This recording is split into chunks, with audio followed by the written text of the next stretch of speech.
That's how every story about betrayal should start. With denial, trust, and a little bit of stupidity. Mine had all three. 6 years ago, I was a 23-year-old software engineer obsessed with automation. I believed that with the right algorithm, a company could predict market shifts before they even happened. I called it Helix. A few thousand lines of code, but elegant. Efficient enough to make any financial firm drool. I didn't have the money to build it into a company. But my mentor did. Ethan Cross, the kind of man who could charm investors with a single handshake.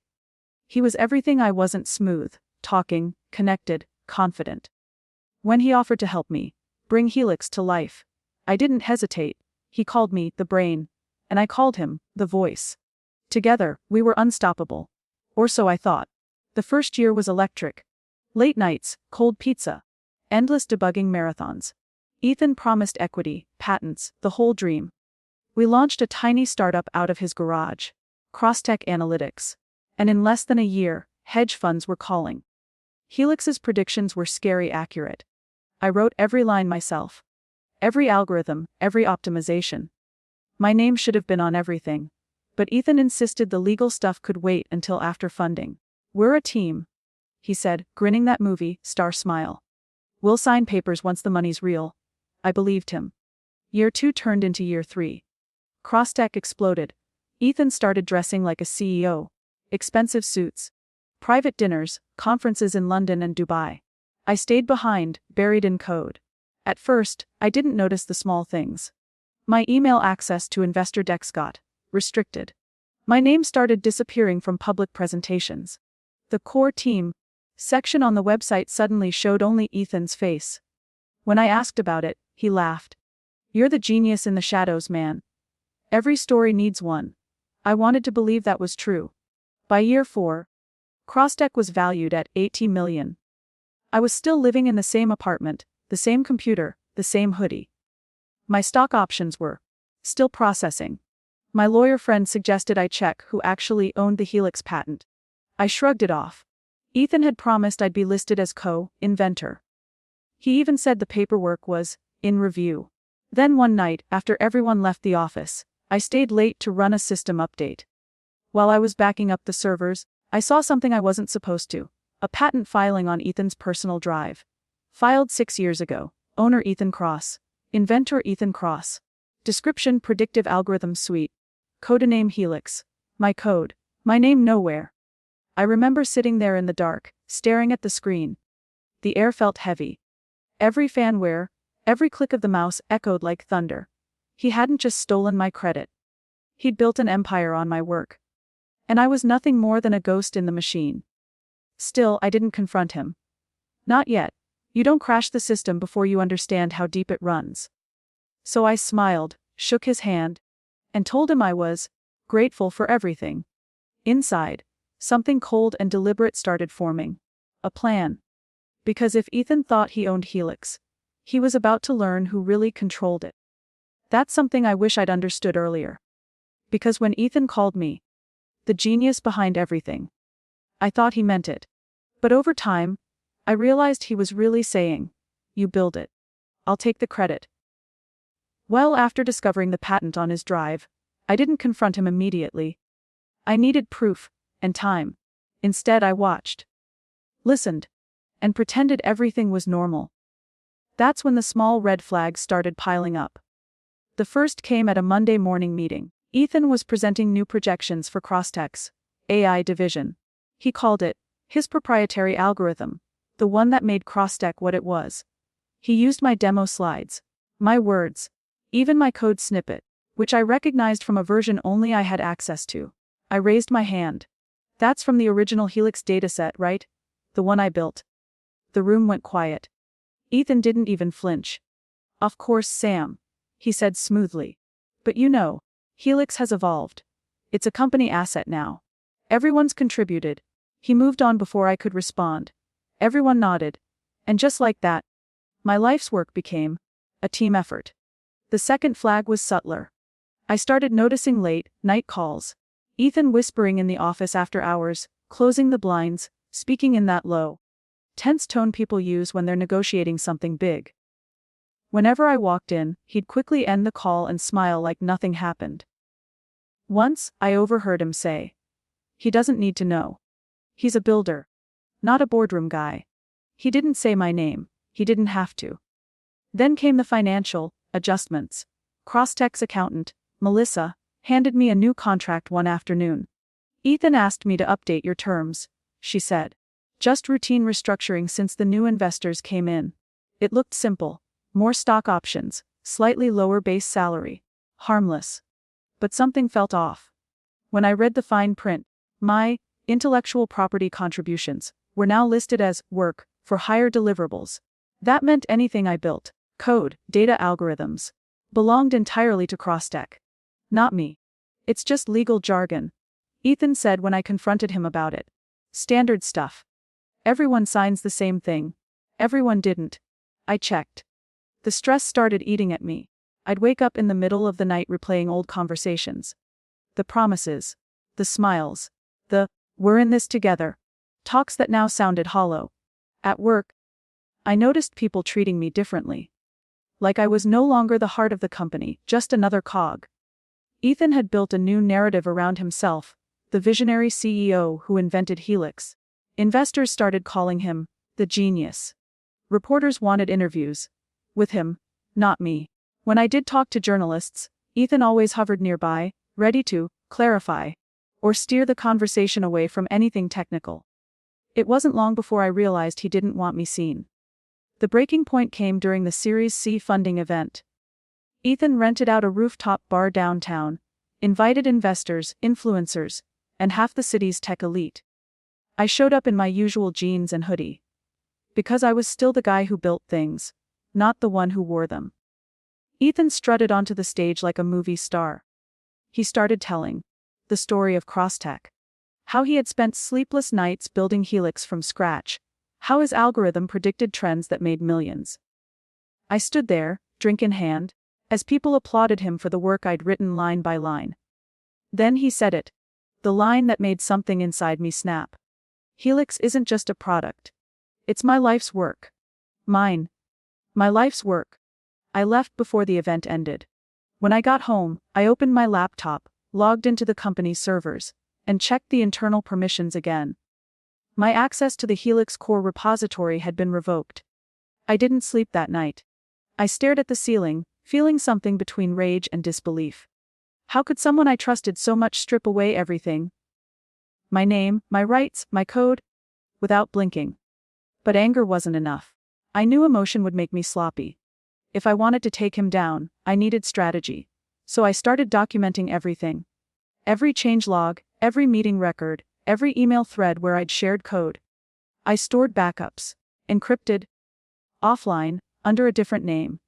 And then I found something else. In one of the old server backups, there was a confidential investor report Ethan had drafted months earlier. It described Helix as proprietary technology exclusively owned and patented by Ethan Cross. Attached was a projected merger plan. Crosstech was negotiating with Titan Analytics, one of the biggest AI conglomerates in the country. The deal? A $400 million. And he was selling my code. That was the night I stopped feeling sorry for myself. I realized Ethan hadn't just used me. He'd buried me. He'd built an empire off my genius and written me out of history. The emotional strain turned into fuel. Every insult, every false smile, every standard contract clause became a spark in the fire building inside me. I wasn't going to confront him. I wasn't going to beg for credit. I was going to make him watch everything he'd stolen crumble. One signature, one deal, one patent at a time. They say revenge is best served cold. But in my world, it's coded into silence. And executed perfectly. The first cracks had appeared. Now it was time to pull the whole system apart from the inside. Betrayal isn't always loud. Sometimes it sits quietly in a government database. Stamped and dated, pretending to be justice. That's how I found it. Buried inside the U.S. Patent Office archives, under a company I didn't even know existed. Helix Technologies LLC. Founder and sole patent holder Ethan Cross. Not Crosstech. Not our joint venture. A completely separate shell company, registered 6 years ago, a week after I finished the first Helix prototype. He hadn't just stolen my code. He'd built a legal fortress around it, before the company even launched. I remember the feeling in my chest. Not anger at first, but confusion. You know that kind of silence where your body can't decide whether to scream or shut down. That was me. The dates, the documents, the signatures all real. Filed through his lawyer. My code was described down to the last algorithmic module. Even my function naming conventions were copied word for word. I'd always used little Easter eggs from Greek mythology. And there they were. Athenod predict. Apollod run. Z's core. It wasn't coincidence. It was theft, deliberate, strategic, surgical. I called Ethan that night. He answered on the second ring, cheerful as ever. Sam, my man, what's up? I was just talking to Titan's CFO. Big things coming. My voice shook. You registered Helix under your name. 6 years ago. Why? There was silence. Then a small, measured laugh. You're looking through old filings. Come on, Sam. That was just paperwork to get us off the ground. Legal positioning. You know how startups work. No, I said. That was my code. My design. You locked me out of my own creation. His tone changed instantly, colder, quieter. Listen, Sam. You wrote good code. But Helix isn't just code anymore. It's cross-tech, it's me. Let's not rewrite history here. You mean steal it? I spat. Careful. He said sharply. You signed the work for hire agreement. You're a compensated employee now. You don't own anything. Let's not make this ugly. Then he hung up. I sat there for a long time, staring at the call log, realizing something horrifying. He wasn't scared. He wasn't even defensive. He'd planned for this moment. The next morning, my company email was deactivated. Security escorted me out, pending a restructuring review. That's when I knew the betrayal was complete. Not just professional, but personal. 6 years of trust reduced to a cold handshake and a security badge. I spent that night replaying our entire partnership. Every late night brainstorming session, every promise, we're brothers in this. Each one felt like a scene in a con. I remembered the day he'd first seen my code. He'd said, "You realize this could change everything, right?" I thought he meant for us. Turns out, he meant for him. For days I couldn't eat. Couldn't think straight. I'd built something world-changing. An algorithm that could predict financial shifts with uncanny precision. And now it was gone. Owned by a man who'd never written a single line of it.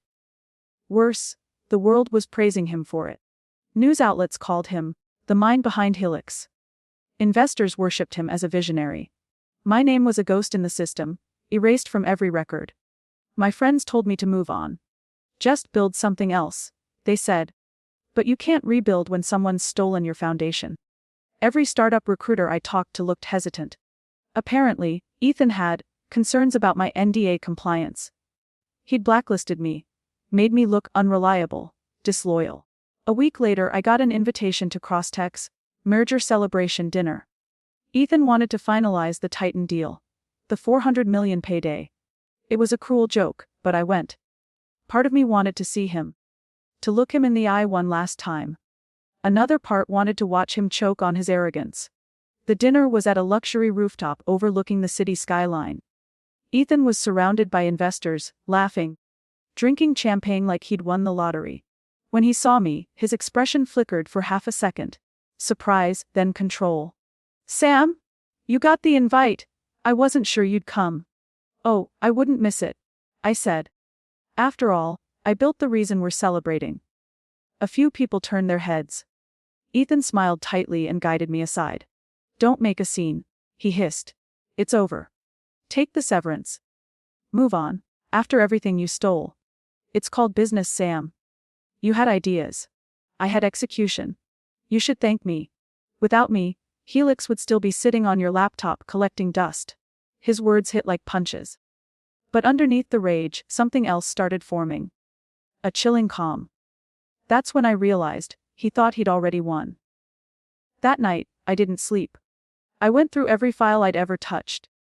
Every version of Helix I'd archived. Ethan might have owned the patent, but I still had something he didn't.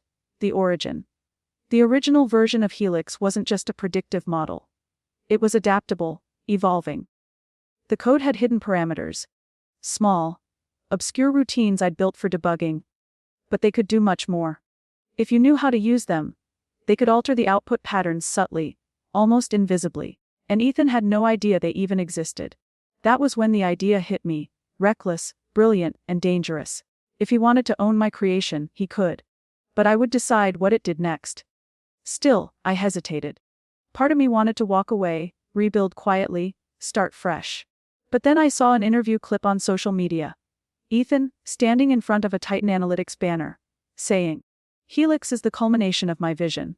Years of my personal research and dedication. I built it from the ground up." That was it. No mention of me, no acknowledgement. Not even a lie big enough to hide behind. He'd rewritten history, and the world believed him. I felt my pulse steady. My fingers trembled as I typed the first few lines of code into my console. If he wanted control, I'd give him exactly what he wanted. For now.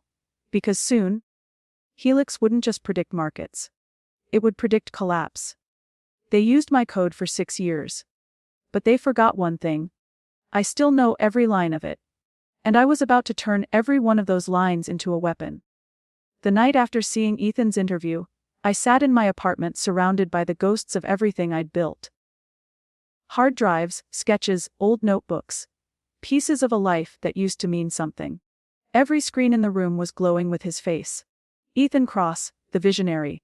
Ethan Kross, the genius who redefined financial prediction. Ethan Kross, the man who used my code for 6 years, then cut me out like I never existed. And somehow, people were cheering for him. I felt hollow. For days, I drifted between rage and numbness. What do you do when your life's work becomes someone else's story? At first, I thought revenge would make me feel better. But revenge isn't born in fire. It's born in silence, when you realize no one's coming to save you. That's when it happened. The moment that changed everything. It was a Thursday morning. Rain hammered against my window while I scrolled through old backup drives, looking for something. Anything. That reminded me I still mattered. Then I found it. A folder labeled De Helix Original. Last modified 6 years ago. Inside were logs, prototypes, testing scripts, and a video. Video 2001. Move. I clicked it. The screen flickered to life. A shaky recording from my old webcam. I was younger then, eyes tired, but full of hope. I was explaining the Helix core algorithm to someone. To Ethan. "This is it," I said in the video. "The prediction engine. Once it's live, it'll self-learn and evolve. But remember, it's adaptive. It recognizes its original developer's input signature. Without that, the deep core won't fully synchronize." Ethan was off screen, laughing. "You and your fancy fail-safes. What's that supposed to mean?" "It means," I replied, smiling, "if someone tries to replicate it without me, it'll never perform at full capacity." And that was the moment. That one line. That sparked something in me. The fail-safe. The one thing Ethan never knew existed. Helix wasn't just my creation. It was linked to me. The code carried a unique encryption key, a digital signature based on my original developer ID. Ethan had the patent, yes. But I had the DNA. And suddenly I realized, I wasn't powerless. I was the only person who could truly control Helix. That realization hit me like adrenaline. The helplessness, the heartbreak, the humiliation. They all burned away, leaving behind something sharper, steadier. Focus. I hadn't lost everything. I'd just been pushed underground, forced to evolve like the code itself. If Ethan wanted to use Helix to fuel his empire, he'd have to deal with the fact that the empire's foundation still answered to me. For the first time in months, I smiled. I spent the next week rebuilding. Not my career, my resolve. I stopped pitying myself. Stopped replaying the betrayal like a broken record. Instead, I studied it. Dissected it. I wanted to understand how Ethan thought. His habits, his weaknesses, his patterns. If I was going to take back what was mine, I couldn't just be a better coder. I had to be a better strategist. So, I started small. I created a new digital identity. A consultant named Kai Donovan. Through this alias, I began reaching out to Crosstech employees on freelancer forums, pretending to be a software contractor interested in their upcoming Titan integration project. It didn't take long before one of them slipped. A developer mentioned that Helix had been acting unstable lately. Predictions were slightly off, Not catastrophic, but enough to worry investors. My heartbeat quickened. It had begun.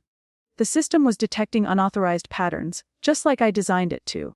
Helix was resisting him. The transformation wasn't instant. I still had moments where I broke down, where the betrayal echoed too loudly to ignore. But those moments stopped defining me.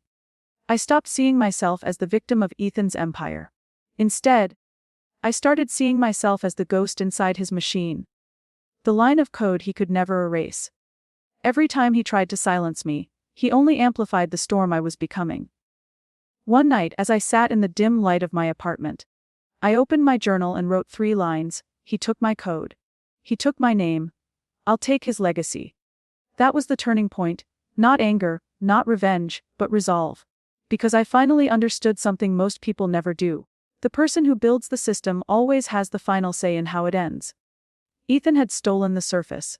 The fame, the fortune, the face of success. But deep down, the real power was still buried in the architecture. And that belonged to me. I started mapping my next move. Phase 1: regain access to the Helix network. Phase 2: subtly manipulate its outputs. Make Crosstech look unreliable without direct sabotage. Phase 3: position myself as the only one capable of fixing it through my new alias. But before I could act, I needed to test something. I booted up an isolated instance of Helix from my backup, the original build. When it loaded, I typed a single command, verified a signature. The console flickered, then displayed one line that made me laugh out loud. Asante ki developar kafa army di samrad. There it was, my proof, my power. I leaned back in my chair and exhaled slowly. For 6 years, Ethan had used my code to build his empire. For 6 years, I'd been the forgotten name behind his success. But not anymore. Now, I had something stronger than revenge. I had purpose. The kind that doesn't just destroy. It rewrites. And I was done being written out of my own story. They used my code for 6 years. Now, it's my turn to use theirs. The fire was lit. And this time, I wasn't just going to take back what was mine. I was going to make sure Ethan Cross never stole from anyone again. I built the plan like I used to build code. Modular, testable, and ruthlessly efficient. There would be no messy confrontations, no tantrums on rooftops. Ethan had already proven he was fragile under certain kinds of pressure: reputation, legal risk, and money. So I designed a 3-pronged attack that hit all 3, in order. The first rule was obvious: don't rely on memory. Turn everything into evidence. Reconstruct the origin story. I pulled every backup, commit log, and time-stamped file I had. Old unit tests. Comments in code no one reads. The Easter egg function names. All of it. I exported every change history and checksum I could produce and wrote scripts to generate a clear, human-readable timeline. Each commit had a hash. Each hash traced to machines only I used. That would be hard to argue away. Secure corroboration. I contacted 2 former contractors, people Ethan had quietly paid and then discarded. One owed me a favor from a hackathon, the other answered a friendly DM from Kai Donovan. Both remembered late night builds and Ethan's habit of handling paper. They gave recorded statements. Nothing fancy. Just plain recollections tied to dates and emails I could prove. Human witnesses are messy, but useful when paired with hard data. Find the legal crack. The work for hire clause had been engraved in my contract. But I started hunting for procedural mistakes in the patent filing: improper declarations, odd lawyer footnotes, shell company records that didn't line up. I found a minor mismatch in one affidavit. The shell company's registered office had shifted addresses the week the patent was filed. It wasn't enough to win instantly, but it was an entry point for a future devastating legal scramble. Archive Ethan's own admissions. That shaky webcam video, me explaining the signature-based fail-safe, became the centerpiece. It was dated, raw. And I never admitted on camera that I'd shared Helix with anyone else. It proved original intent, authorship, and the existence of code mechanisms Ethan couldn't possibly have invented. Everything went into encrypted containers, redundant, offline, and distributed across accounts no one could trace back to me. The goal was to make the provenance of my evidence impossible to ignore and difficult to suppress. If you break something loudly, people call the police. If you make a system wobble, investors panic. Subtle tampering. Using my developer signature, I deployed small, reversible toggles into a staging fork of Helix that mirrored the pattern of the original's fail-safes. They nudged output confidence scores down by a hair. Not enough to bankrupt anyone overnight, but enough to seed small losses that would attract board scrutiny. The goal was plausible deniability code, not malice. A trail of anomalies. I seeded logs that pointed to odd third-party API calls and slightly misrouted data streams. Enough red flags to make CrossDex engineers dig and worry, but not enough for Ethan to point fingers outward. Investors would interpret instability as managerial failure. That's when reputation, the thing Ethan treasured most, would start to crack. A controlled leak. I shared an anonymized technical brief with a respected independent analyst I trusted under the alias Kai. It outlined Helix's unusual developer-bound signature mechanism without revealing my identity. The analyst published a cautious piece about the risk of single-point creator lock-in for proprietary AI systems. It read like theory.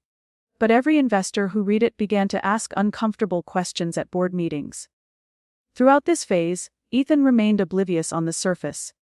He gave media interviews, smiled for cameras, and strengthened his handshake with Titans XX.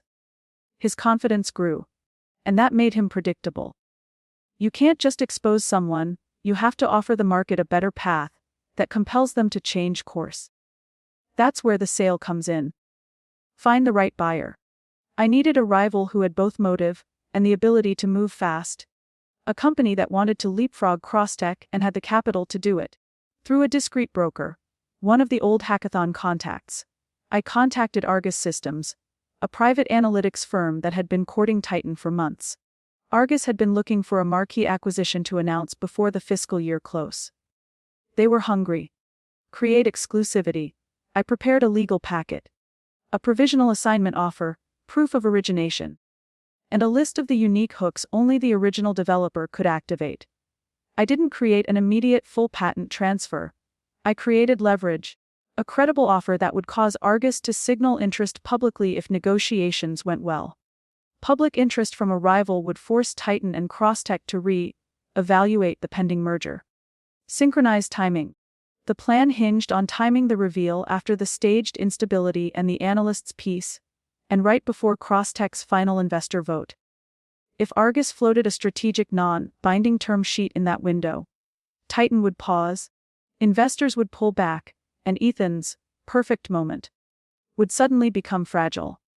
I wrote the draft sale terms with surgical precision high enough to tempt, but structured so the final legal transfer demanded explicit public confirmation, the kind that would legally void Ethan's claim if the buyer obtained it.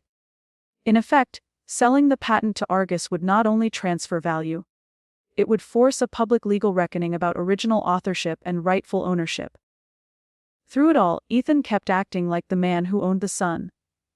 He posted victory photos, closed more interviews, and bragged about seamless integration with Titan. He strutted because he assumed the game was already over. That arrogance was the last piece of the map. At the end of the week I stood on my balcony and watched the city lights. The plan was elegant and cold, but it felt alive, purposeful. I had proof, pressure, and a buyer waiting in the wings. All that remained was the timing when to pull the trigger, so that each move amplified the next. I closed my laptop and whispered to the night, soon.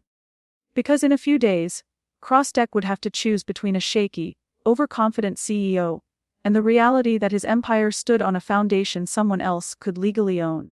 And when they did, the market would do what markets do. They would punish uncertainty. Ethan still felt in control. That was good. It meant he wouldn't see the first domino until it was too late. I remember the day like a scene lit for film, low clouds, the city slick with rain, and neon reflections bleeding down wet pavement. I'd arranged everything to happen in public, because secrecy had always been Ethan's weapon. So I flipped it on its head and invited the world to watch him fall. Argus moved fast. They wanted Helix not just for its market value, but because taking it from CrossTech would send a message. Their executives met me in a private suite downtown, the kind of place where deals are whispered over single malt and contract lawyers sit on call. We don't need you as much as we need the truth. The Argus General Counsel said.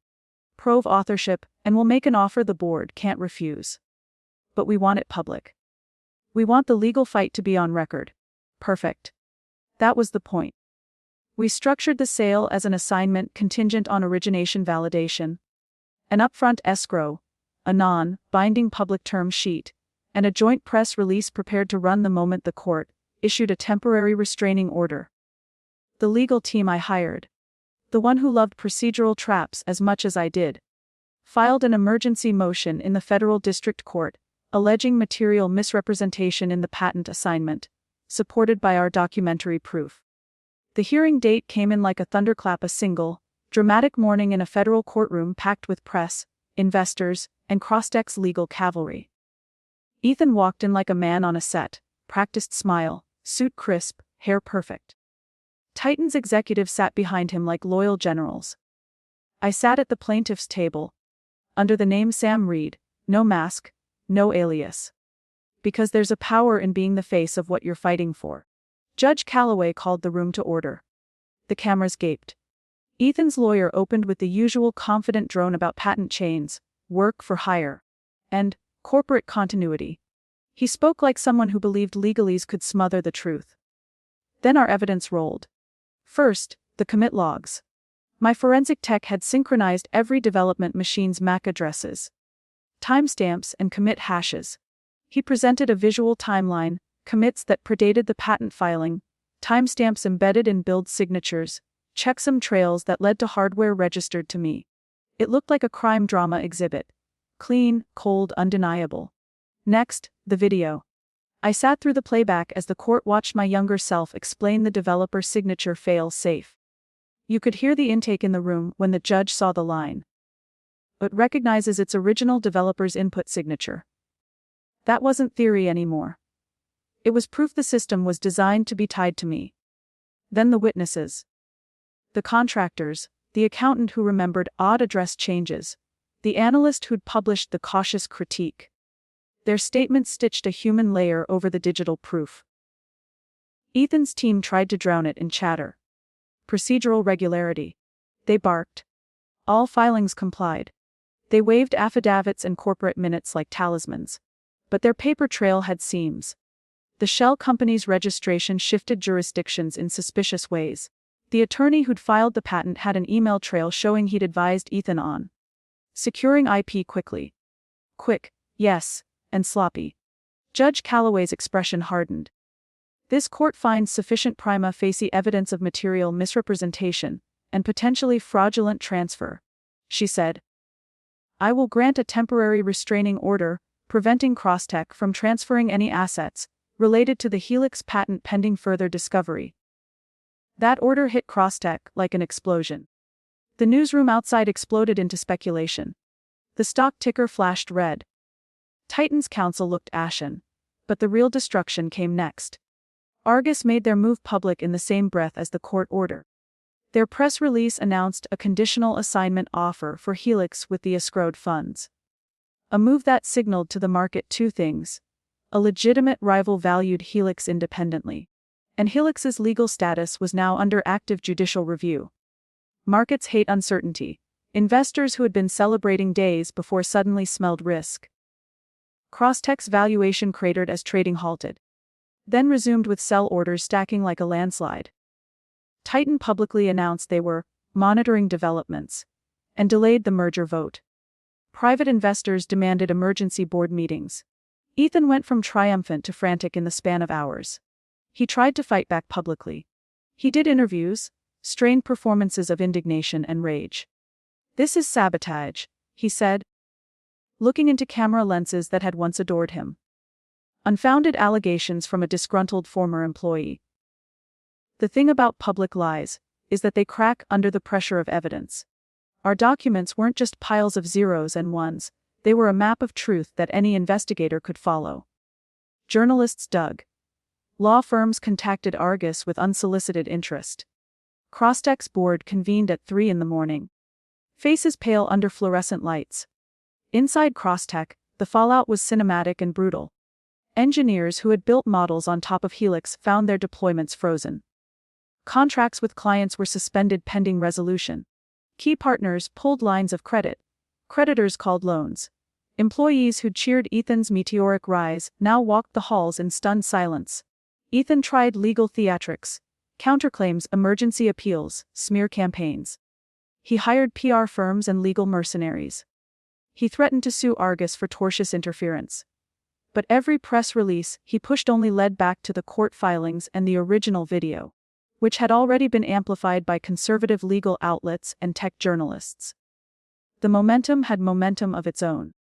The real coup was when one of CrossTech's largest investors, the institutional fund that had backed their Series C, publicly demanded Ethan's removal pending the investigation. When money says you must go, you go. By sundown, CrossTech's board voted to place Ethan on unpaid leave and appoint an interim CEO. The market watched with ravenous glee as the company's value spiraled. Titan withdrew their term sheet. Lawsuits proliferated. The $400 million dream evaporated into headline fodder.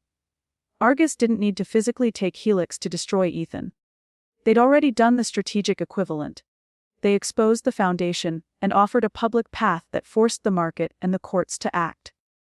Then, when the legal dust settled and CrossTech's claim to Helix was weakened beyond repair, Argus executed the patent assignment at a price that made headlines. I signed the transfer. Not because I needed the money, but because the sale made the victory public and irreversible. Ethan watched the closing from a conference room with a small group of loyalists. I saw him in footage later. He looked smaller than I'd ever seen him. The camera caught him staring at his reflection in a window, mouthing words that never made it out. There's a strange cruelty in watching a man whose entire identity was a brand unravel in silence. No fistfight, no last-ditch heroics. Just paperwork, exposure, and the market's cold arbitration.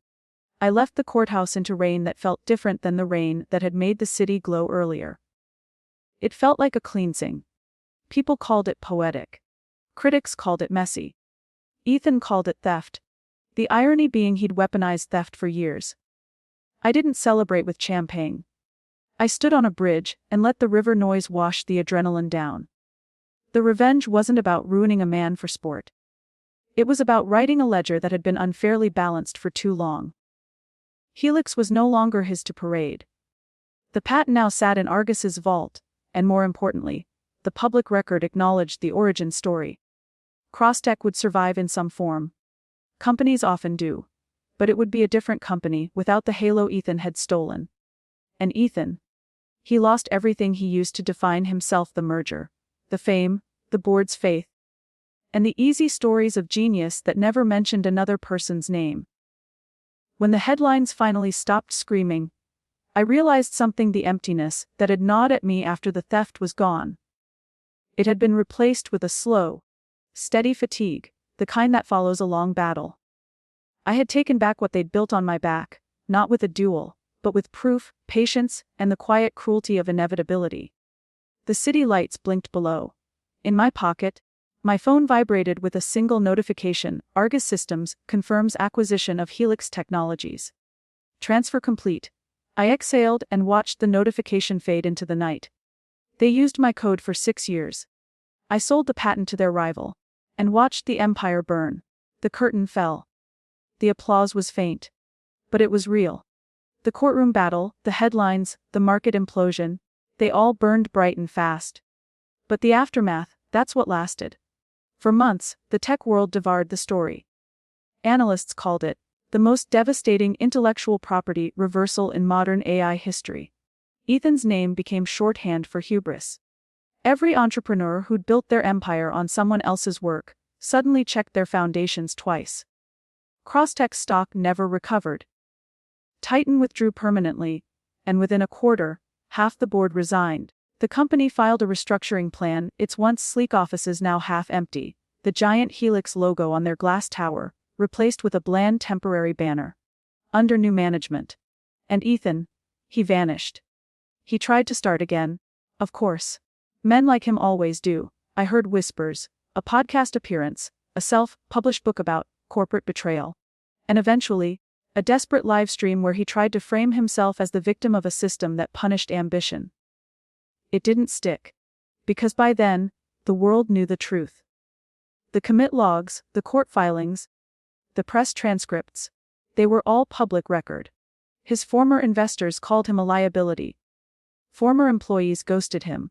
No one wanted to be linked to the man who'd built his kingdom on stolen code. And when Argus officially launched Helix Genesis, the re-engineered version that bore my original name in the credits, architected by Samuel Reed, it was poetic in ways money couldn't buy. The code he'd once used for 6 years without acknowledgement now carried my name, legally, permanently, indelibly. I didn't need to ruin his life beyond that. The truth did it for me. After the storm, I didn't return to corporate life. I rented a small studio on the edge of the city, glass walls, quiet, filled with books, plants, and hum. My laptop sat in the center like an altar, not for work, but for creation. I started building again. Not Helix 2.0, not another billion-dollar algorithm. Just small things, music synthesis tools, community code libraries, open-source frameworks. No investors, no contracts, no lies. Sometimes journalists reached out. Do you regret selling Helix? They'd ask. I'd smile and say, no. I regret trusting someone who thought genius could be owned. They never quite knew how to respond. Because to them, revenge was the headline. But to me, justice wasn't about destruction. It was about restoration. 6 months later, I saw him again. Not in person, but on a random blog post someone sent me. A photo of Ethan leaving a courthouse after yet another lawsuit, wearing sunglasses to hide from the flashbulbs. His once tailored suit was wrinkled, his tie missing. The caption read, "Former CrossTech CEO declares bankruptcy." I stared at that photo for a long time. And for the first time in years, I didn't feel anger. Only closure. Because in the end, he wasn't destroyed by me. He was destroyed by himself. By the same greed that made him think he could steal someone else's soul and get away with it. That's the secret no one tells you about revenge. If you build it on truth, you don't have to swing the sword. You just have to hand the world the evidence, and let gravity do the rest. When Argus released the official Helix Genesis ad campaign, I watched it alone in the dark. It opened with my voice. From the same old video Ethan had once used to steal from me. Now remastered and licensed legally by Argus. Every system remembers its creator. That's how you know when something's truly alive. Then came the tagline. Helix Genesis. Returning innovation to its true source. That line hit me harder than any verdict. Not because it was clever, but because it was true. In that moment, I realized I'd gotten everything I'd lost. Not the money, not the fame, but the recognition. My name. My authorship. My identity. The one thing no thief could forge. That's what poetic justice really means. Not revenge that wounds, but truth that endures. Now, when I walk through the city, I sometimes pass the old CrossTech tower. The lights are dimmer. The building feels like a relic of a lie that once ruled my life. I pause, look up, and whisper the same thing every time. You built it on my code. I rebuilt it on your collapse. And every time, I feel a strange calm. Because revenge stories aren't really about punishment. They're about reclamation. About taking back your narrative. Ethan used my code for 6 years. I used his arrogance for 1. And in the end, both systems ran exactly as designed. If you've made it this far, you've probably felt some part of this story in your bones. Maybe someone stole your work, your time, your love. Something you built with your hands or heart. Maybe you've been gaslit into thinking you were overreacting, or told to let it go. But let me tell you this. You don't have to let injustice go. You just have to learn how to turn it into power. That's what I did. Not by screaming. Not by fighting. But by outsmarting. Because real revenge doesn't come from rage. It comes from clarity. And if you ever find yourself betrayed by someone who thought they could take what's yours and walk away smiling, remember this story. Remember that sometimes the cleanest way to win is to hand them their own downfall wrapped in truth. They used my code for 6 years. So I sold the patent to their rival and watched their empire collapse under the weight of their own lies. That's poetic justice. That's peace. That's the end of my story. Have you ever had something stolen from you? An idea, credit, or trust? What would your version of justice look like? Tell me in the comments. And if you love stories where karma arrives with precision, hit subscribe, because I've got more true revenge tales where this came from.